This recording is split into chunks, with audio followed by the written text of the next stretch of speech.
એનો બી લખી દેવાનો.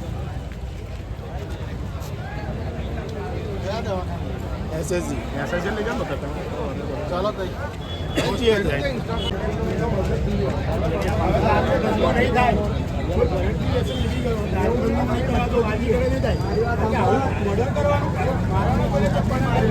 આ કંટ્રોલ વર્ધી મળી છે કે અહીંયા કંઈ મારામારી થઈ છે સામસામે અને આ જે આરોપી અત્યારે જે એસએસજી હોસ્પિટલ જાય છે એને હુમલો કર્યો છે. મેમ લોક થોડા ઉઠ્યા છે કે દારૂની અદાવતમાં જે વ્યક્તિ પર ચાકુથી હુમલો કરવામાં આવે છે એને ખૂબ ગંભીર ઈજા થઈ છે. એ અમે તપાસનો જ વિષય છે. હું ત્યાં પોતે હોસ્પિટલ જઉં છું. બાકીની બાઇટ હું તમને આપીશ કારણ કે અત્યારે ઇમરજન્સી ત્યાં પહોંચવાની છે. બરાબર.